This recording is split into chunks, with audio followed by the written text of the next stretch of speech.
Assalamualaikum warahmatullahi wabarakatuh. Izin perkenalkan diri, nama saya Aldi Gusnizar dari Tanjung, asal kelas 12 IPA 3. Kali ini saya akan menyampaikan materi mengenai budidaya unggas petelur. Pertama-tama, di poin pertama ada pertanyaan, apa kelebihan dan kekurangan protein yang berasal dari hewani dan nabati? Pertama-tama kita bahas protein hewani. Protein hewani adalah protein yang berasal dari hewan. Kelebihannya, protein hewani mengandung asam amino esensial. Asam amino esensial merupakan asam amino yang tidak bisa dihasilkan oleh tubuh manusia. Oleh karena itu, asupan asam amino esensial hanya bisa didapatkan dengan cara mengonsumsi protein yang berasal dari hewan.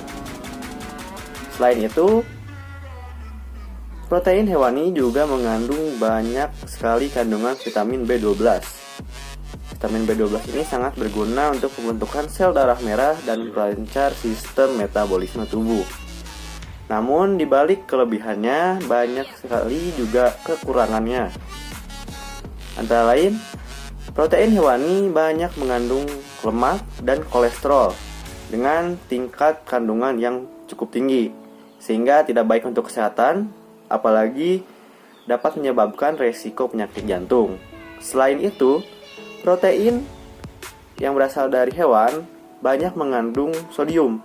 Jadi tingkat kandungan sodiumnya tinggi, sehingga bisa memicu tekanan darah tinggi karena tingginya kadar sodium dalam darah. Makanya banyak orang yang setelah memakan daging, terutama daging kambing, biasanya tensinya akan naik. Oke, kita lanjutkan. Protein nabati. Protein nabati merupakan protein yang berasal dari tumbuh-tumbuhan. Kelebihannya adalah dalam suatu protein nabati juga mengandung berbagai nutrisi lain. Jadi di protein nabati tidak hanya ada protein, namun ada karbohidrat kompleks, serat, vitamin, mineral, dan zat-zat lainnya yang dapat memenuhi kebutuhan tubuh. Selain itu, dengan mengkonsumsi protein nabati merupakan salah satu cara yang tepat untuk menjaga kesehatan, karena protein nabati tidak dapat meningkatkan resiko penyakit jantung. Malah, protein nabati dapat menurunkan resiko terhadap penyakit kanker. Namun, di balik kelebihannya juga terdapat suatu kekurangan, yaitu protein nabati tidak memiliki asam amino yang lengkap seperti kawannya, yaitu protein hewani. Protein nabati hanya mengandung asam amino yang sama seperti yang dihasilkan oleh tubuh, jadi tidak mengandung asam amino esensial. Selain itu, jika hanya mengonsumsi vitamin atau protein nabati, maka tubuh kita akan rentan kekurangan sejumlah nutrisi. Karena protein nabati tidak mengisi seperti zat besi, asam amino esensial, vitamin B12, dan omega 3. Padahal nutrisi tersebut sangat dibutuhkan oleh tubuh agar dapat menjaga sumber energi kita dan juga menjaga keseimbangan hormon. Oke, poin selanjutnya. Poin yang kedua adalah dampak positif dari budidaya untuk kemajuan negara menjadi suatu negara yang mandiri. Yang pertama-tama adalah menjaga ketahanan pangan negara itu sendiri, sehingga apabila kita melakukan budidaya di suatu negara dan ternyata dulunya negara tersebut adalah pengimpor barang tersebut sejak lama dan kita mulai budidaya besar-besaran. Dengan budidaya besar-besaran tersebut, kita dapat menjaga ketersediaan pangan di negara tersebut agar kita tidak perlu mengimpor lagi dari negara-negara lain, sehingga negara tersebut sudah menjadi negara yang mandiri karena dapat menghasilkan dan menjaga ketersediaan pangannya sendiri.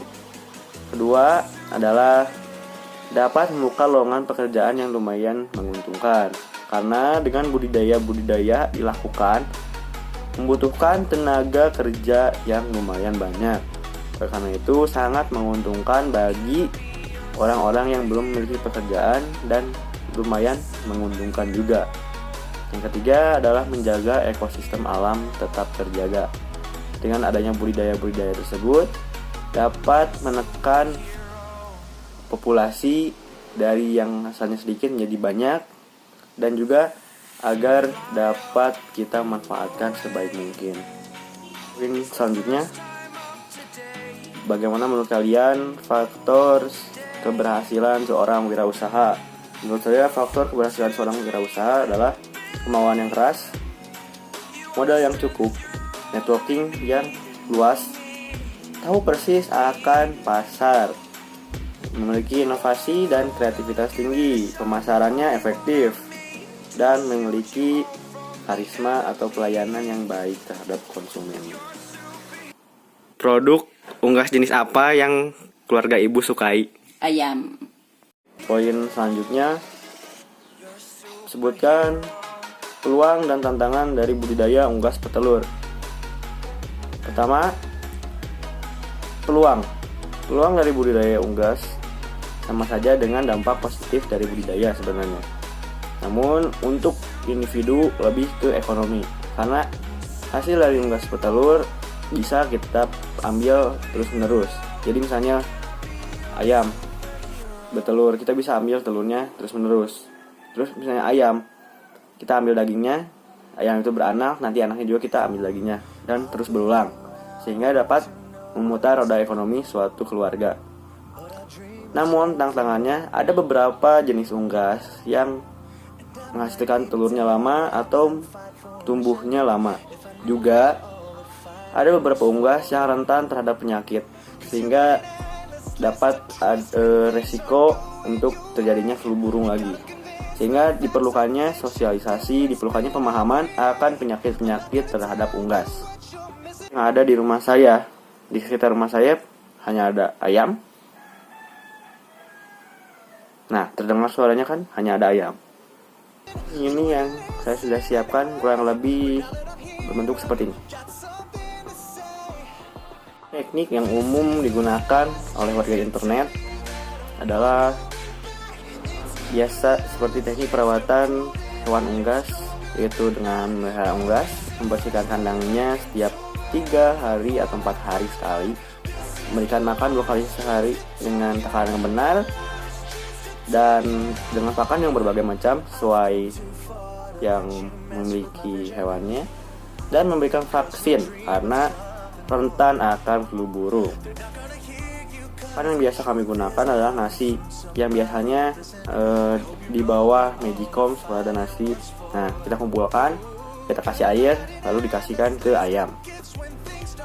Hewan unggas petelur apa yang akan kalian budidayakan? Seperti yang sudah saya singgung di poin sebelumnya, karena di sini banyak ayam, ya saya akan melihara ayam.